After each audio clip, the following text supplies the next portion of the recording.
Hello, good morning, good evening, and have a good day. Today, from IET Smart Cities Working Group, I have my friend and esteemed speaker, well respected in the space of smart cities, digitalization, and digital governance areas, Ravinder All Singh. He worked in a very senior positions at Dell, Cisco, instrumental in digitalizing so many cities initiatives. Currently, he is the founder and chief executive officer for Merkado RHA Technologies Private Limited.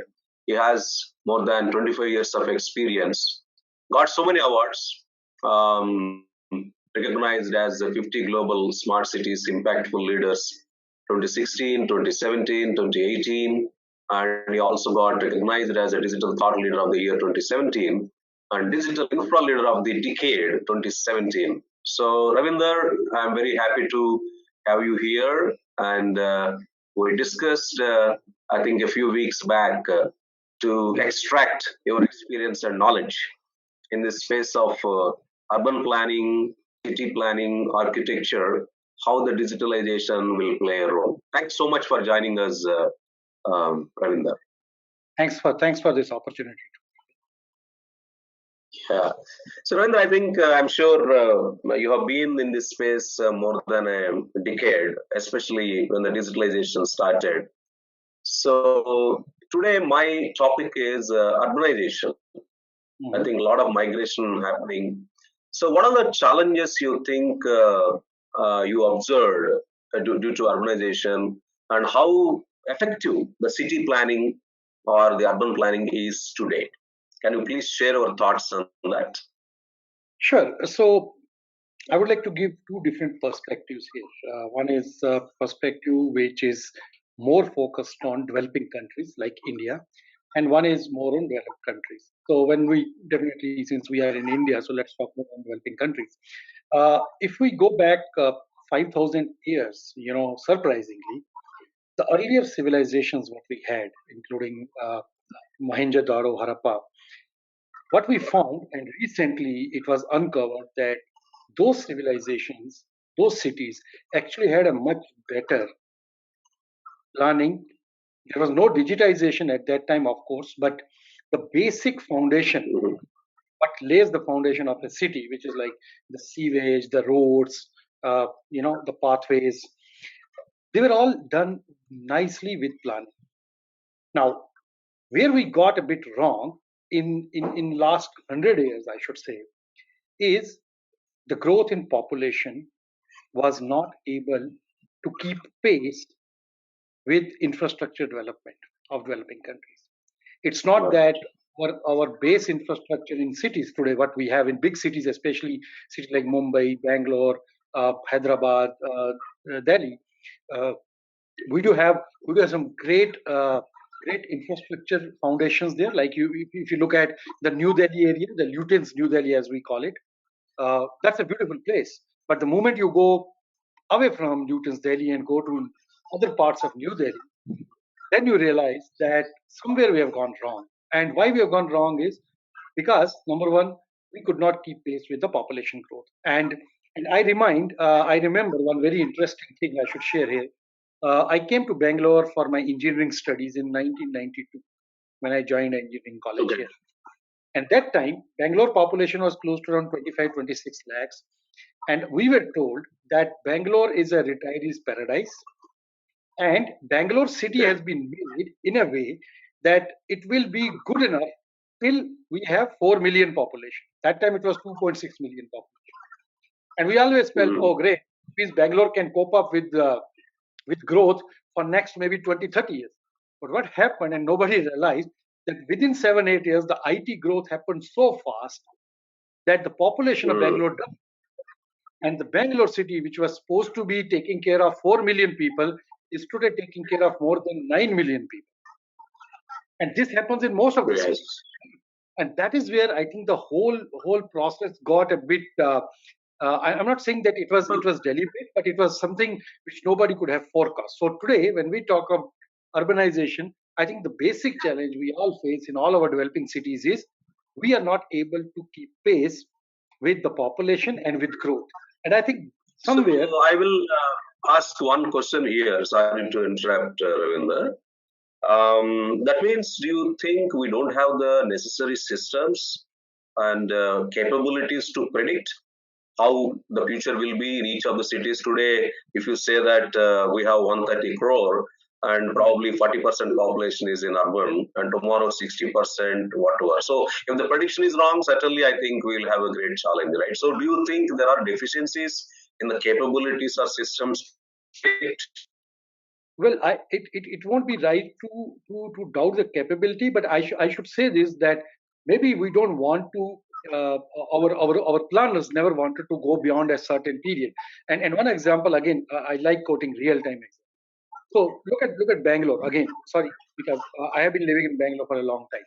So when they Right, built yeah, the airport, which is around 48 kilometers from city, it took right, 7 to 8 years to complete the airport. Right, that time was more than enough for government and for authorities to create a metro line from city to airport, but they never thought about that. Right. mm, After the airport became operational and it started getting too much traffic, and road traffic to that airport from city became a big problem, then and even today they're still thinking, shall we have a metro, shall we have a monorail, shall we have this or that? Believe me, this could have done parallelly with setting up of the new airport. And this is the problem in every city today. We do a lot of planning, but I think our planning sightedness is only till next 5 years, 7 years, which should not be the case. Infrastructure planning and urbanization should be at least 20, 25, 30 years. And it has to take factors like population growth, migration, and now in this new era, we have to also take into consideration in future, if there's a pandemic, what will happen? See, today we are having this problem. So the whole urbanization planning, I won't say the capability is not there. But rather I would say that maybe the willpower to do that was not that strong, and I still don't see that happening in planning, and that's how our whole smart city right. mission is having a problem right So that means it is very clear that there is a scope for improvement now. in Absolutely. the traditional way of doing the city planning or town planning. I think a lot of changes required in terms of looking forward, maybe 100 years or 50 Yeah. years, not just limiting to and a well planned. I think we used to say the well planned city in India was Chandigarh, probably in Yeah. the past. Maybe it is even today. It is true. All right. Now, I think we are talking about now fourth industrial revolution, digital technologies like mobile, social, analytics, cloud, IoTs, artificial intelligence, machine learning, mixed reality, blockchain, so on and so forth. So, what do you think at that time, probably 50 years back or 100 years back, all these technologies were not there? Okay, but you said Harappa and all other cities what are designed in the past, they planned well. Okay, keeping that aside, which was the past, but now considering all these technologies. So let us Mhm. take Bangalore city, which you passionately talking about. If I, as a city administrator, request you, hey, this is a brownfield city. Already the city is established for many decades. How I can digitalize my city systems, whether it is in a something like a water management system, energy management system, transportation system, traffic system. There may be 15, 20 systems within a city, right? And they're all planned. Probably the plan was evolved. It's not like something they visualized for next 50 years and all. It is like evolved, incremental. If I want to you, I give a challenge to you like, hey, how we want to digitalize this? How we want to make this as a smart city? The plan was old, it was traditional. Now you want to digitalize that plan and then apply that digitalization plan to a reality with these technologies. Can you please share some thoughts there? Yeah, in fact, that's exactly what is happening today. The whole gamut of these digital solutions, which is especially in smart city space. The whole idea is keeping the base smart city foundations like roads, base infrastructure, sewage system, uh, water management, electricity management, the base traffic systems intact, to build a digital layer on top of that. But then again, uh, the problem what we have seen, and that's where we encountered this during this India Smart City mission, where I was very closely involved with.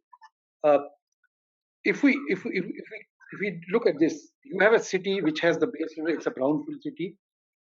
If the base infrastructure of city, the foundation infrastructure of city is up to a certain mark, it's very easy and productive to put a digital layer and make it even better or smarter, as we call it. But what has happened is in many cities, apart from few, many cities, the base foundation itself is in a problem. And even if Mm-hmm. you want a digital layer on top of that, it won't give you that 100% efficiency because your foundation is missing. And let me take two examples to show you how this differs. One example, I'll take a city where I worked very closely with during the consulting stage. I was one of the consultants during Smart City India mission when the planning was done.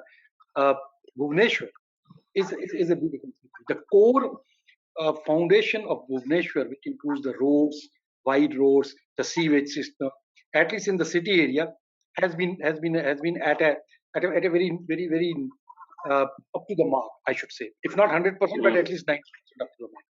So when Okay. we designed smart city framework for that, it was very easy to do it because you have a for example you have a sewage system. Now you want to put an IoT so that you can track the entire sewage process. It's easy. Now I compared that to another city, Jabalpur, where I was involved in a project of solid waste management tracking. When we were planning to deploy the solid waste management tracking, we found there are no bins in the city Mm. where people can come and put their solid waste. Now, if you don't have the bin, you don't have that place, where are you going to put your IoT sensors? You don't, right? So the Right. the first problem is you need to have the foundation done. Unfortunately, most of our cities, except for Bhubaneswar, cities like Indore, I've been involved with these cities very closely. Bhubaneswar, Indore, Jaipur, Chandigarh, as you rightly mentioned, and to some extent New Delhi area, to some extent even Hyderabad and Bangalore also, but limited to a certain area. I won't say that entire city. You have the Right. right foundation, but in most of the other cities, when we're talking of 100, smart cities, the foundation itself is a problem. Look at Mumbai today. So when you say foundation, that means the physical infrastructure and the Physical, existing systems, yes, as water, for example, the piping, the distribution system, energy absolutely. distribution system, the existing roads, all those things, if they are not up to the mark, then talking about digitalization might be very challenging. It's not like just simply toggling and making digital. No, we did. In some cities, they tried to do it because there was a mandate to do it, but it didn't last long. Mm. It didn't last. Okay. Okay, okay. But what we do, because a lot of cities in India, 100 cities, maybe tomorrow some other cities might come under, I think, Amrut initiative also there. But what we do then in that situation, especially these brownfield cities, when the physical infrastructure is not there, but still, I mean, required. It's not. It is there, but it is not up to the mark. Then how I Yeah. can digitalize and make it smart? What do you think? What we need to do as a process? I think this has to go hand in hand, both the physical core infrastructure and digital infrastructure. Of course, for future, Okay. whatever they are, see today, even brownfield cities, every now and then we come up with new roads, new piping. Even on the existing roads. What we have been telling city managers and city planners is, when you are doing all this, make sure the digital and physical go hand in hand. Okay, so you cannot say that today I am planning a new road and I'm laying pipe. Hmm. Once I'm done, then I call the digital guy and say, now you lay the sensor network, because that's again a process. Right. So I think two things. One, for any new development in existing cities, whether it's a road or new piping or new electricity distribution, it has to go hand in hand with digital layer. You cannot proceed or succeed anyone. Second, for places where your base infrastructure itself is crumbling, I think the first thing you need to do is bring it to a mark. Bring it to a mark, and there are enough. It's not that it's not happening. Even the Amrut basically program, or there are so many, like Jawaharlal Nehru urban, there was a renewal mission. All these programs were there to uplift the core base physical infrastructure and then bring the digital layer. I think in future, whatever any city is doing today, it has to take digital along with it, hand in hand, and we cannot afford to have a gap there. So that means I think that's an excellent point. In fact, I think you really brought out a very game-changing thought process. It's not like I just put physical infrastructure. After that, I'll invite some companies like yours or Cisco or Hitachi or such. Like, okay, now you digital. No, I think you need to have a plan of digitalizing the new road or digitalizing the new water management system. But the most important challenge I see there is, Ravinder, how the city administration is geared up, because they're all traditional. Most of the times, they're all great planners. They are trained on the urban planning. They have been working for many decades and all. But unfortunately, they may not know how to integrate the digital layer in the town planning in the beginning itself before they start any new initiative. So, what is that change you expect in their processes and capabilities? How to prepare the city planners and city administration team for this new digital first with physical go together? Yeah, I think this is where private-public partnership comes in very handy.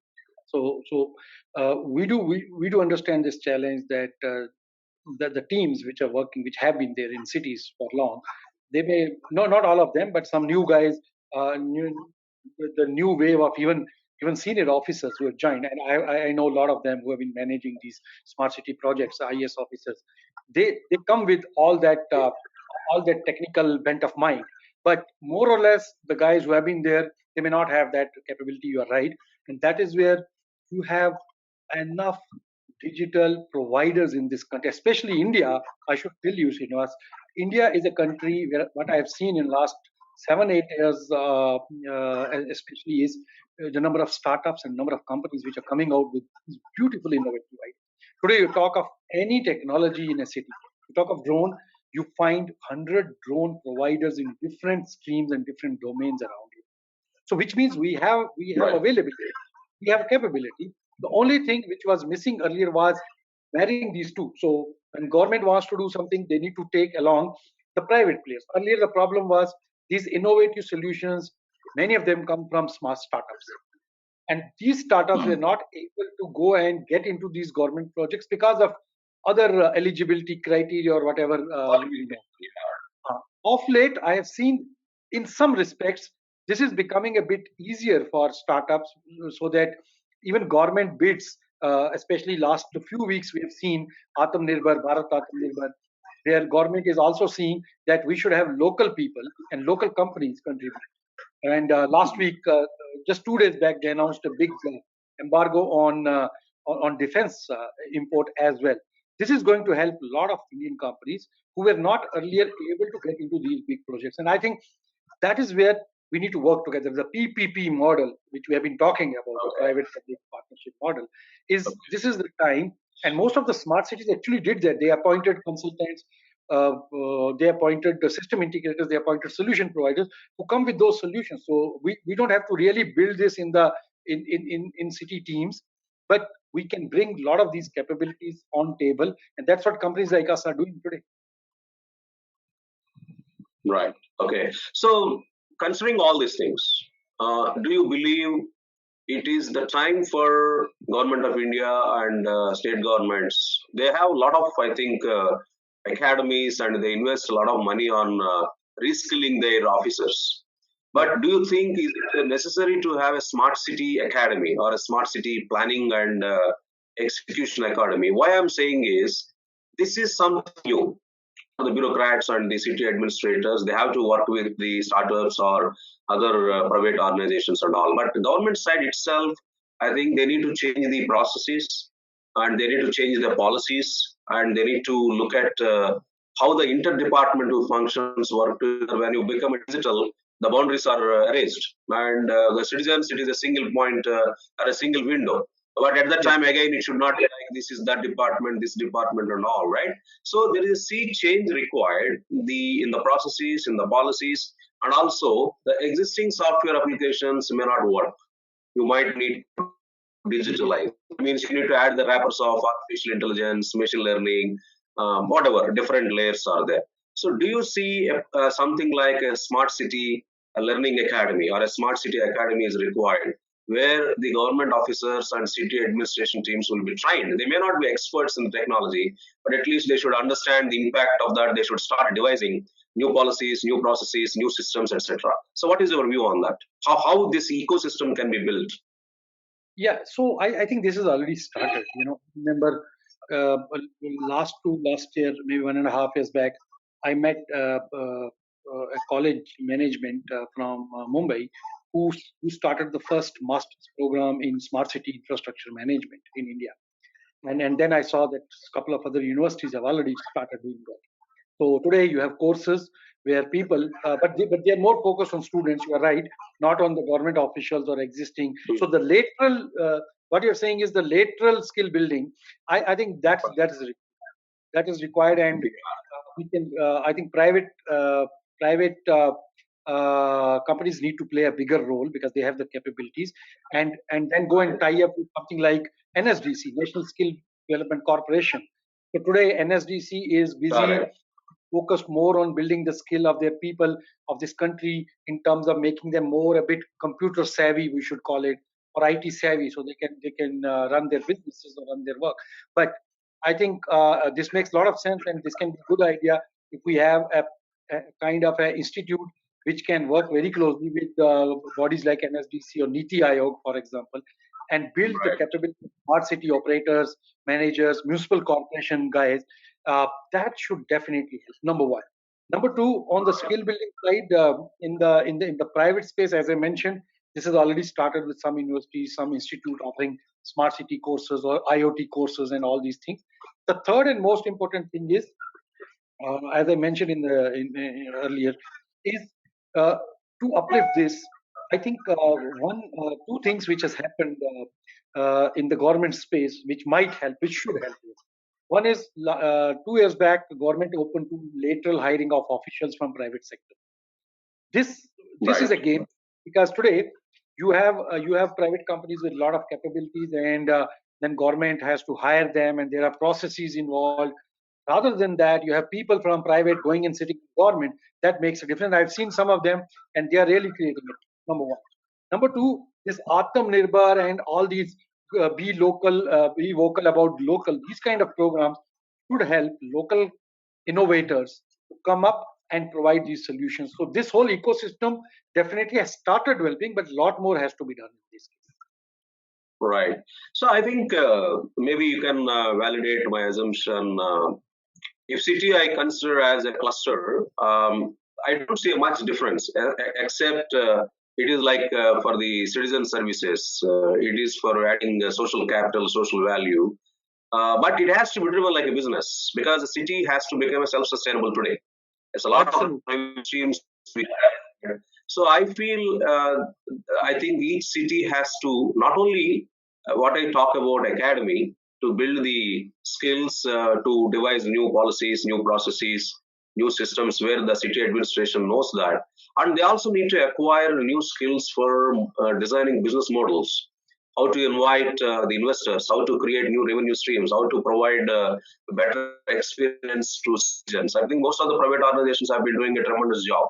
So what do you Right. see now? I mean, is there any direction in that line where the cities basically also looking at, rather just looking at, I will bring IoT, I will bring surveillance cameras for this city surveillance, or I'll bring something like this. So see, maybe you can correct me, the disintegrated RFPs, okay, this is for complete water management system RFP. This is for complete energy management system RFP. This is for surveillance cameras. Again, this is a department-wise focused. I think it should not be like that, is my view. The city administration and each departments have to sit together.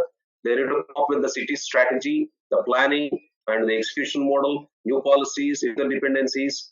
I mean, where we are on that? Are we still there? Are we? Is there anything, something the government is planning on that? Unless we do that, these are all become very siloed initiatives, and you will not get the real benefit of that city modernization or digitalization. See, if you look at the whole framework of India Smart City missions, which started in 2014, actually this was taken care when they said we will create SPVs for each smart city, which will do everything rather than saying water will be done by water authority, power will be done by power authority. They decided that instead of that, we'll have as like Bangalore Smart City Private Limited, which is more like a corporate entity, which has both central government and state government as stakeholders. This started as a very nice initiative. The problem which happened, which I feel on the ground, was at the top, maybe 3,000 feet level, it was good. The SPV was created, there was the CEO and team appointed. But the whole decision making for respective domains was left with respective team. For example, a smart city SPV today do not have 100% authority to go and change a water pipe in their city area, because they have to go and talk to water department. And that is where again it went a bit haywire, where in spite of having a separate body for managing that smart city, you still need to talk to 20 departments. Right, number one. So the intention was good, it started well, but maybe it could have percolated down to the ground, and each department should have been given this mandate that for this particular area within the smart city SPV is the full authority, has the absolute authority, which I didn't see on ground, believe me. Number one. Number two, when it came to running this city as a business, as you mentioned, let me share with you some very interesting thing. When we were doing the first phase of smart city consulting work, I happened to go and meet and sit in many meetings in multiple smart cities. Three or four smart cities came out with very innovative ideas, and they were really innovative. And I remember one of the smart city, I may not name it right now, but one of the smart city CEO, she mentioned that to get capital to run this smart city and make all these solutions work, we would like to look at a possibility if we can make this smart city SPV.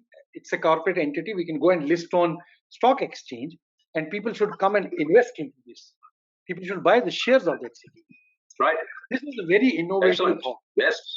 Very innovative thought. Right. So if we were able, absolutely, yeah. I never heard about after that they went to stock. Maybe they couldn't get the necessary approval. But if we are able to do it, every smart city private limited corporation becomes a lists on stock exchange, releases shares, bonds. I think people might. There are a lot of investors who might come and invest into those, and that money can be used. Problem what happened with us is we had nice plans, nice thought, nice intention. We couldn't do it on the ground because everything else boils down. Our baggage of from 73, 72 years. I think breaking that takes time, but I think it is good that I think some spark got ignited. So yes. I think that's very good. So my next question is, usually in our corporate world, we do every year 2-3 days something like open minds, something like a strategic planning for the next probably 12 months, and again for the next 3 years on. So it's my view, I think each city with all the departments, maybe 33, 34 or whatever, departments plus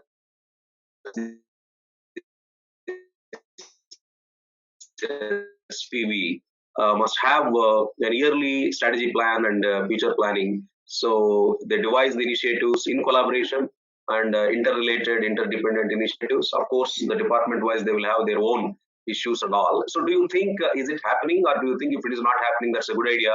It's like Chintan Baitak, something people say, right? I mean, it's like a thought process and strategy. So what do you think on that line? Anything happening, or is it something we need to really together? See, it's definitely happening. How productive that is, I may not like to comment on that, but I'll give an example. One of the state governments, a very progressive state government, invited a couple of private companies, including my company, and I represented it. They brought all the IS officers of that state, close to around 130 people, who were like district who were like directors of public enterprises or commissioners or anybody else. They brought all of them to the state capital for a 3-day. What you rightly said, they used some word called manthan or something. I don't remember that. Right. And they invited private companies like I was there to come and present to all these IS officers what is going to happen in next 10 years in the technology world or digital world or urbanization or smart cities, so that these IAS officers should go back to their respective department or districts and then collect all their respective people and say, next 5 years, this should be our plan or this should be our focus. I saw this in one state government. I don't know if every state government is doing this. See, government departments do a lot of meetings, no doubt. They do more meetings than private companies do. Right. They have more knowledge. In fact, I got surprised when some of the government officers speak more. And one of the chief ministers, I think, spoke like a Microsoft CEO. So some of the chief ministers also very tech savvy. Yeah. Very few, very few. This is already there. Only Yeah. thing is how productive they are.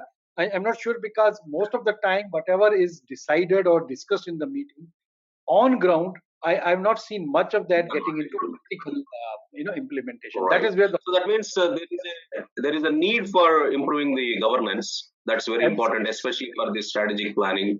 And SPVs, it's not like complete authority to SPVs, but they need to be empowered to collaborate and communicate with respective departments. So what my point of discussion is, why a city cannot have a balanced scorecard. Of course, they might be creating it, but it's not like a department-wise balanced scorecard. But first, the city balance scorecard with learning and the change management growth perspective, then processes perspective, then citizens and the businesses perspective, then finally the financial and the social impact, right? And the initiatives needs to be identified, and that really becomes a great blueprint. When I said strategy, I think they should start, let us say, April. The initiatives must be start implemented for a financial year. From November to December of the previous year, they need to start these discussions, right? So anyhow, long way to go, I think, in that direction. But I think these things are probably needs to be explored, and I think the SPVs and other government officers probably needs to put some time. It may take some more time for them to get into this new one. Okay. So my next question is, when we say smart city, so what do you mean? I mean, we talk too much about of a smart city. So there are so many, of course, government also defined. So what is a smart city in our view? How the systems in smart city communicate, collaborate, which is different from physical systems to the digital systems. See, this whole definition of smart city has become a big debate. I have seen a lot of definitions. Technology companies used, in fact, my previous company, when we launched smart city focus in Dell Technologies, we didn't call it smart city, we called it digital city, because focus was more on technology rather than any other physical systems.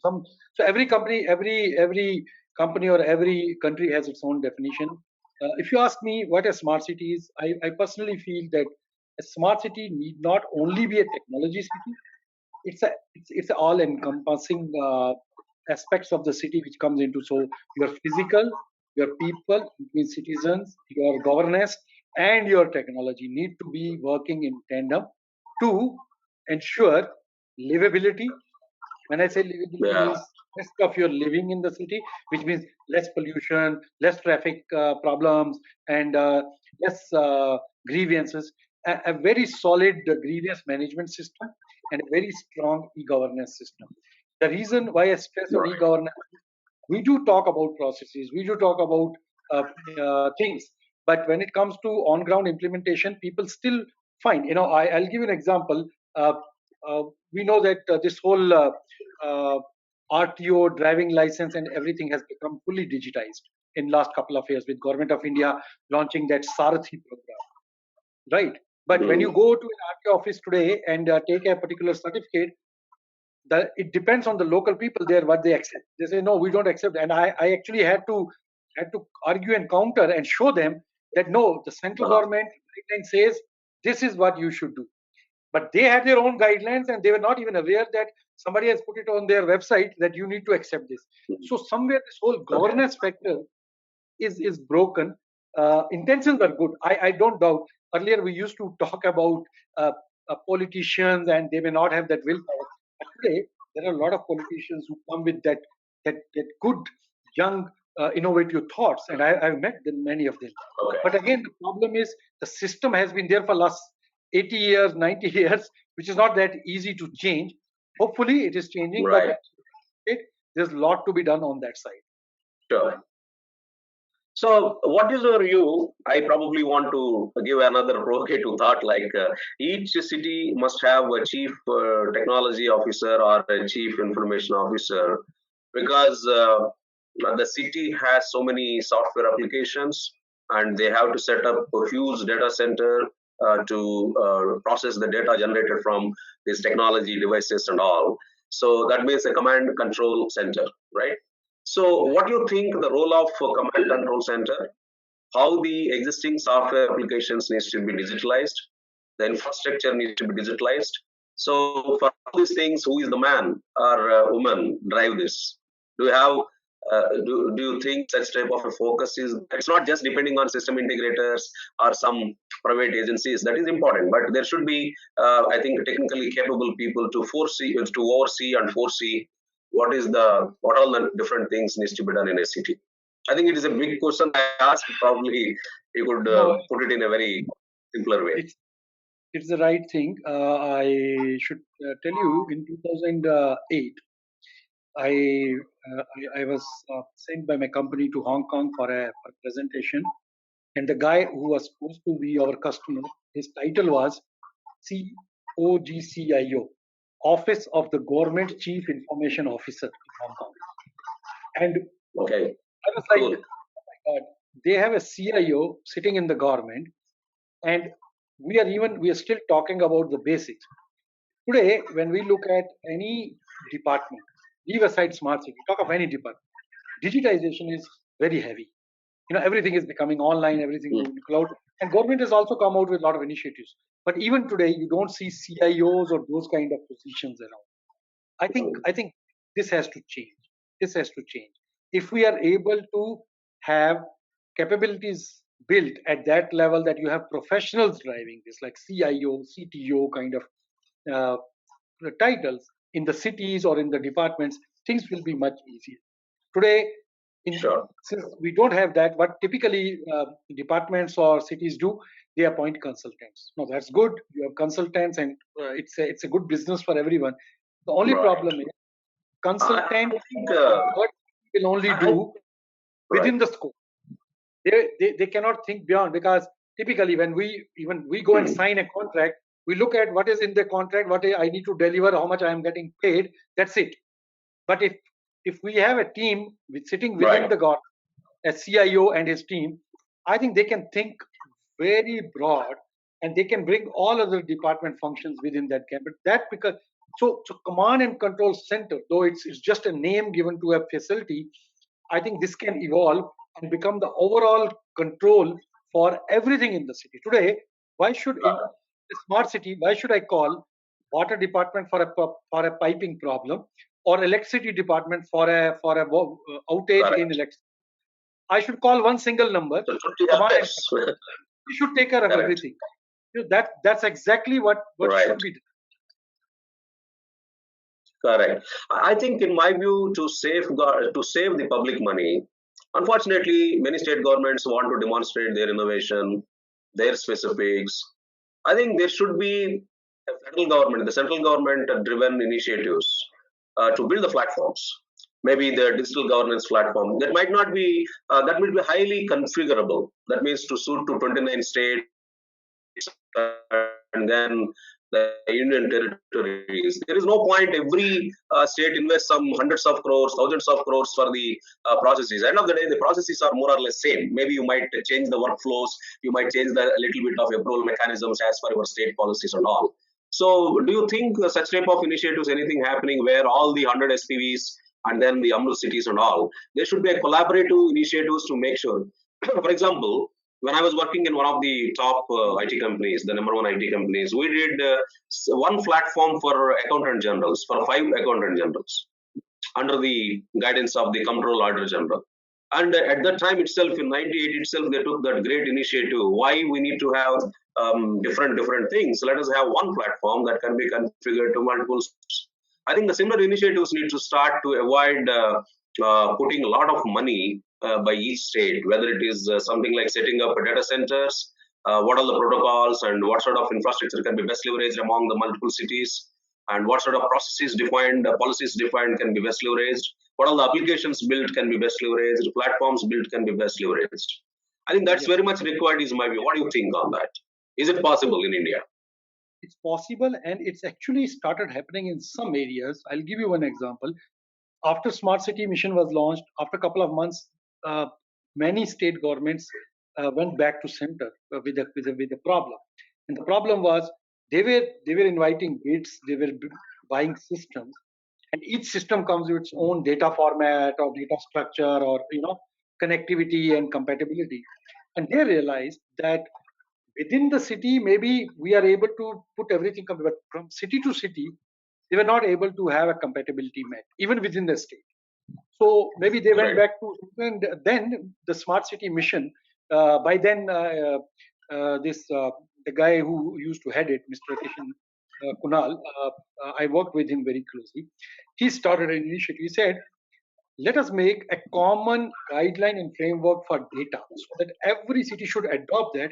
So what happens after every city becomes smart, we have all the systems, we can bring all the data to a central place, or we can do, because once you have data, you can do a lot more with that data, right?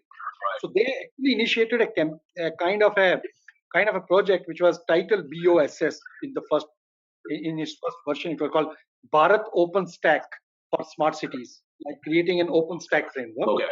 Later, it was Fantastic. requestioned as IDX, which is India Urban Data Exchange, which says ki every system which you put in a city, whether it's a power related, water related, traffic related, or garbage related, that technology, that system should have a data in this particular format, in this particular architecture, so that we are able to manage. So these initiatives at a central level started and then percolated to the state. So in data side, in cyber security side, yes, it's already happened, already happening, Excellent. but may not be in every aspect today, but more or less, yes, this is being driven from a Okay. central perspective. So the other important point, probably I think we'll conclude with one or two questions, is these are all, I think, an excellent insight which is coming out from you, and I'm sure these things will trigger some thoughts to some of the city administration and government officers and also the industry. Most of the times in any city, if you want to make it smart or a digital city, the SPV driving multiple projects, maybe a few hundreds of projects at a time, maybe 50s, hundreds of projects. My view again, there is a tremendous skills required. Maybe a chief projects officer or chief program officer is required, not only just CTO or CAO who basically focus on so much on technology and technology initiatives. But smart city is not just only technology. Technology plus so many other initiatives are there. So do you think a chief projects officer is required who brings that portfolio management, program management, project management practices required for this era? Because we cannot afford to have some years and years to deliver the projects, cost, time, quality, scope. Somebody has to have the accountability to manage that. What do you think? In fact, no, the whole idea of creating a PMC, project management consulting team, in every city was the thought was this, and every city is as per the guideline has to appoint a PMC, and this PMC may not is not a technology PMC, it's an overall PMC. So what do you call project officer? The PMC is doing that job. The project management consultant is doing that job, and every city, in fact, whichever city has started, they already appointed consultants, international consultants, and local consultants to that. So that part, I think they've done. Only thing is they were external vendors, not sitting inside. So That's the point I'm saying. There should be somebody see who is quite acquainted with internal departments, the collaboration challenges, the portfolio of initiatives. PMC, yes, there are some good and bad. A lot of people say they just become watchdogs and they just escalate and leave it. They don't really not able to drive and bring the value. So in that sense, I think PMCs are required, but somebody who from the government should be able to get the best from the PMCs, not limiting to only just watchdogs. They should be having a key performance indicators, cost and quality and scope. As a PMC, are we able to do these 100 projects within the time with the expected quality, value, etc. Right? I think that ownership is required, but somebody should own like a chief projects officer, whatever the role name it is. But the responsibility and accountability, somebody who has that framework. In fact, one of the governments invited when I was one of the senior members at the PMI, they want to set up the monitoring system and portfolio management for one of the airports which they are building, right? As a non-profit organization, we went there. Very good. I think we spent considerable time, and thank you so much, Ravinder. We talk about the digital and the physical. If for any new initiatives, don't establish something physical infrastructure, and after that invite the people to digitalize. That's not right. So when you are planning any new initiative, you have to involve the planning, the traditional plus digital together, and devise your plan and architecture and take it forward. That's very, very important. The second important thing is you need to look at how you change the governance in terms of the processes, the policies, the regulations, what are required whenever you want to go to digitalization initiatives. So that is very important to have. And third, we talk about the Smart City Academy, where the necessary skills needs to be probably enhanced for the city administration. I think that's the one. Then we also talk about having something like yearly annual strategy meets in a more cohesive way, not just some private vendors like us will come and present and sit and go. No, it's not like that. Maybe you need to start in November, the SPV need to start some of the data collection and the next 12 months planning activities. By March of the next year, they should be ready for the execution plan and strategy. That is the other one. And command control center and the centralized platforms development to safeguard the public money, rather every city going for different initiatives. There should be some synergy and sync among the cities to save the public money. And the introduction of the new roles like chief information officers, chief technology officers, or chief projects officers, and complete ownership along with the private teams, how they can deliver. I think wonderful points. I think we discussed. Thank you so much, Ravinder. We in fact planning to establish a smart cities consortium under IET. There should be like this some knowledge sharing and helping them to devise new policies, new processes, how we can bring the private and public together, and this knowledge sharing will happen. So we'll announce that probably by December. We plan to come up with that smart city consortium. Thank you so much, Ravinder, and have a good day. Thanks for having me here, and have a great day. Thank you. Okay, thank you. Bye.